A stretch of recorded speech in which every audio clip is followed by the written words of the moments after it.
시편 141편 말씀입니다.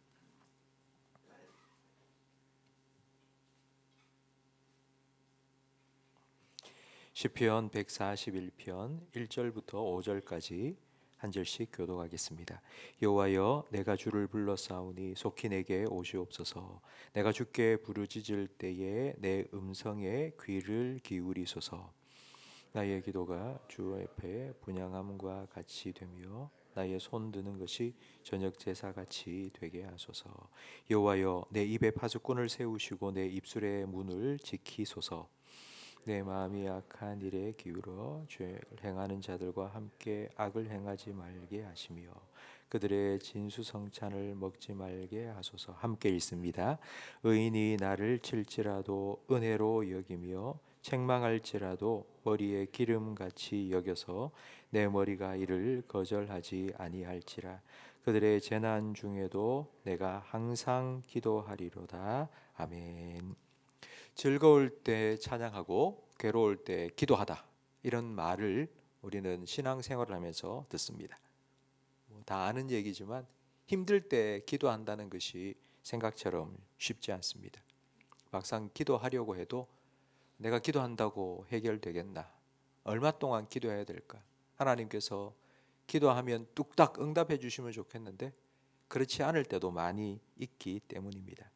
그래서 1절에 다윗은 여호와여, 내가 주를 불러싸우니 속히 내게 오시고 주가 주께 부르짖을 때에 내 음성에 귀를 기울여 달라고. 하나님께서 분명히 우리가 기도하면 우리 기도에 응답해 주신다는 걸 알지만, 그러나 때로는 하나님이 안 들으시는 것 같고 하나님께서 내 삶에 관심이 없는 것 같이 느껴질 때도 있습니다. 이때 우리는 어떤 기도를 해야 할까요? 2절에 보니 나의 기도가 주의 앞에 분향함과 같이 되며 나의 손 드는 것이 저녁 제사같이 되게 해 달라고 기도합니다.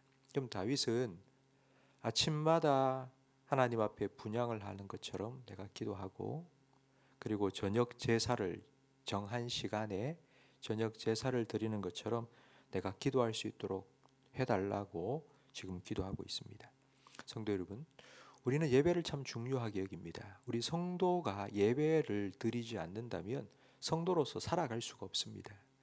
6일 동안 살다가 주일 하루를 예배를 빠졌다. 그 말은 7일 동안 하나님을 생각하지 않고 살고 또 다음 6일 동안도 하나님과 상관없는 삶을 살게 될 가능성이 아주 큽니다.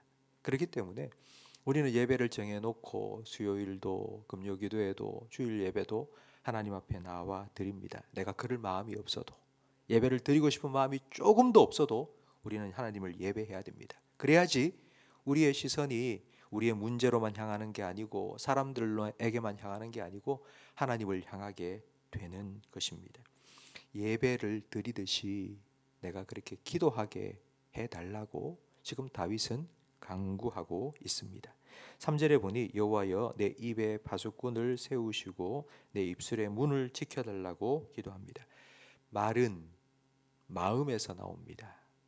예수님께서는 누가복음 6장 45절에 사람은 마음에 가득한 것을 그 입으로 낸다고 하셨습니다. 그러니까 입술을 지킨다는 건 마음을 지키는 것입니다. 힘들고 어려운 일을 겪다 보면 우리 마음속에 참 많은 생각을 합니다. 그러다 보면 우리가 입술로 하나님께 범죄할 가능성이 많아집니다. 욥기 2장에 보면 욥이 하루아침에 재산을 다 잃고 자녀도 다 잃고 몸에 종기가 나서 힘들어하고 있을 때 욥의 아내가 이렇게 말합니다. 당신 그래도 믿음을 지킬 겁니까? 하나님 욕하고 그냥 죽으세요 라고 말합니다. 이 말을 들은 욥은 어떻게 했는가 하니 욥기 2장 10절 말씀에 하나님께 복도 받았으니 또 재앙도 받지 않겠느냐 라고 하면서 욥이 입술로 범죄치 아니하니라고 되어 있습니다.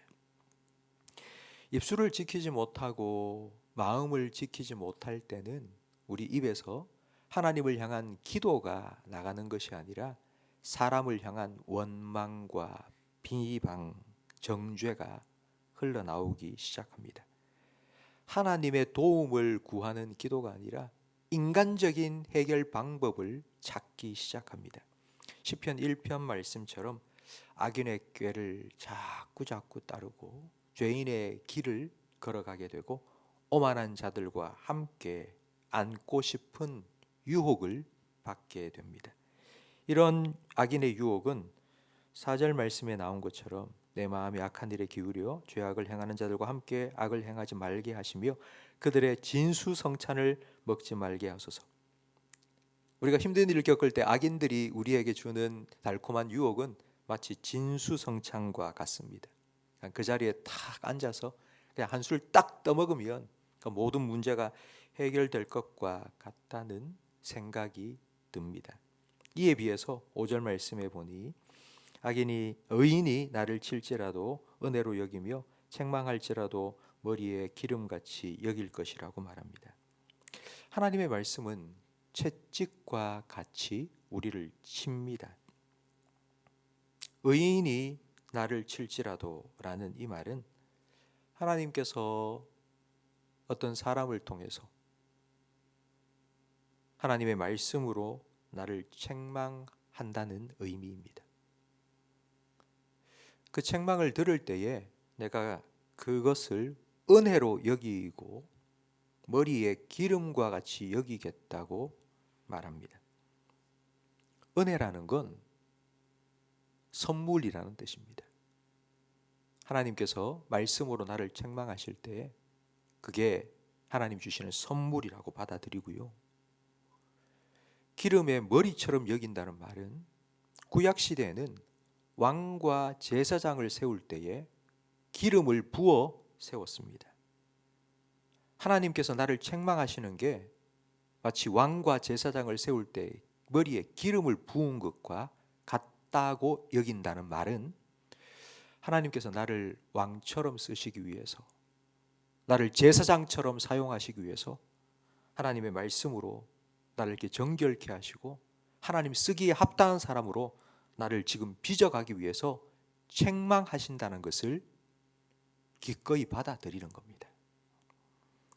이 말씀을 좀 더 우리가 잘 아는 말씀으로 들려드리면 바로 히브리서 11장 6절 말씀입니다. 하나님께서는 그 사랑하시는 자를 징계하시고 그가 받아들이는 아들마다 채찍질 하심이라. 하나님께서 너희를 아들처럼 대우하시나니 어찌 아버지가 징계하지 않는 아들이 있으리요. 우리가 오랫동안 시련과 고난을 겪으면서 하나님이 도대체 왜 빨리 응답 안 해주십니까? 이런 생각을 가질 수가 있습니다. 근데 하나님께서는 그 시간을 통해서 우리가 하나님을 더 찾고 하나님을 더 가까이 하고 하나님 앞에 나오기를 원하십니다. 기도하기를 원하시는 거죠. 이렇게 우리가 하나님께 기도할 때 제일 먼저 하는 기도가 하나님 빨리 좀 해결해 주세요. 이 힘든 문제를 빨리 벗어나게 해주세요. 이런 기도입니다. 우리가 이렇게 기도하면 하나님께서 문제를 빨리 해결시켜 주시면 좋은데 그렇지 않을 때가 있습니다. 그러면 오늘 다윗이 고백한 것처럼 악인의 꾀를 따라가고 싶은 마음도 들고 죄인의 길을 같이 걸어가고 싶은 마음도 들고 하나님께서 내 기도 안 들어주시면 어쩔 수 없이 이런 마음이 들 수 있습니다. 그래서 다윗은 기도합니다.